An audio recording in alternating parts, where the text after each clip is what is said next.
me now go a little bit to go on. Let me now go a little bit to this Hegel and Marx topic.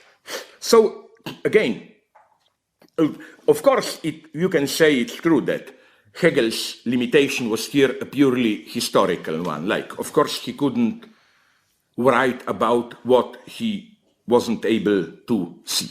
Although it's more complex, because I think the first financial crises were already there and so on, so it was a kind of self-blindness. So again, let me dwell a little bit on this.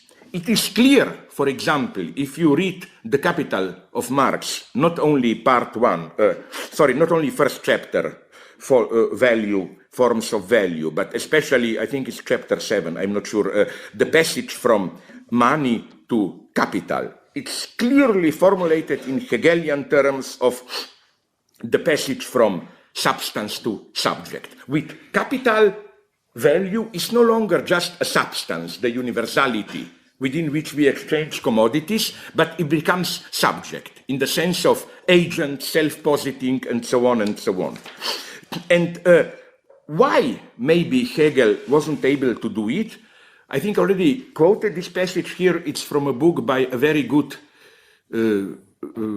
writer on Hegel who recently died, the French guy Gérard Lebrun, who says that what is so new in The Capital of Marx is that capital is a subject in the Hegelian sense, self-positing, self-mediating agent, but an automatic subject. That is to say, a subject which, again, we are back to repetition, just once more profit, just blindly repeats itself. So again, a nice point. What Hegel wasn't able to think is not some dimension beyond, but this weird unity of subjectivity, which for Hegel is always life, living, creative subjectivity, a subjectivity which is at the same time that blindly repetitive. It's this unity of blind automatism, repetition, and conceptual self-mediation which Hegel missed there. Of course, things are here more complicated, I'm aware of it. That is to say, when Marx describes the dance of capital, capital's self-reproduction, as this Hegelian process of the substance, value, acting of subject, mediating itself, positing its presuppositions, and so on. Of course, for Marx, this is not the ultimate truth. For Marx, of course, the ultimate truth is that the autonomy of this process of self-generation of value, it's an ideological myth. Ultimately, it feeds itself on the exploitation of workers and so on and so on. But nonetheless, we can say that what Hegel describes here is something which is very mysterious, because it's not simply ideology in the sense of how bourgeois individuals perceive themselves, but it's not also the brutal reality, which is that of workers' exploitation. It's something in between that we can call the objective fantasy of capital. Again, here I don't want today to enter into all those problems of the ambiguous status of the reference to Hegel's dialectic in Marx. I already, I think, mentioned it, how if you read it closely, you have two fundamentally different references in Grundrisse manuscripts. For Marx, the Hegelian dialectical process is still, let's call it naively, the model of liberation.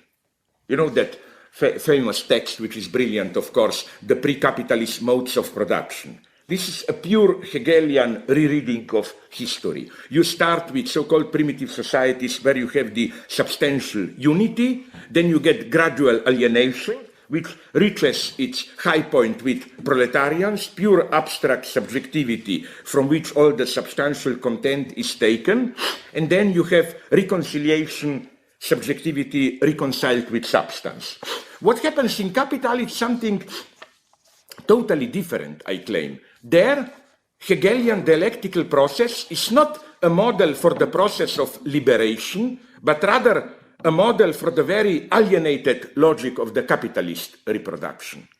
And now the big question is here, I don't have time to enter into it today, the big question here would have been, was the late Marx simply right? This was the reading, this is the predominant reading of Frankfurt School.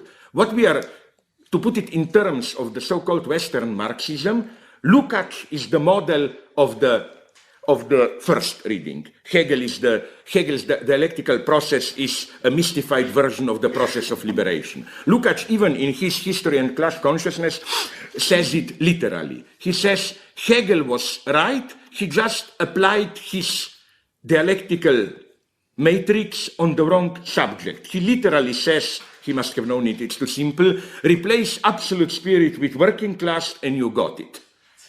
But Adorno, Marcuse and so on, for them, dialectic is not dialectic of liberation, but the very form of the self-reproduction of alienated society. So, and you have this permanent motive in Adorno, in Marcuse. I'm talking here about especially Hegel and Revolution, the younger Marcuse, who is much better and so on than the late one. Namely that this idea that liberation, communism, whatever we call it, will be a step out of dialectics. Dialectics is the logic of alienated society, where everything turns into its opposite and so on and so on. My solution here, again, this is kind of a blurb to arouse you, maybe, like read my book, is that I think we should do a much more daring move here. Namely, what I find problematic in both Lukács and Adorno and Marcuse is their reading of Hegel as if what Hegel calls reconciliation is the simple subjective appropriation of the substance. You know, you are the subject, you alienate yourself, you produce the substantial content, and then in communism you reappropriate it. I don't think Hegel is in this sense a subjectivist. I think if you really want to understand Hegel, you should see that what he calls reconciliation, it's not this like voracious subjective idea of, collective subject will swallow all reality or whatever.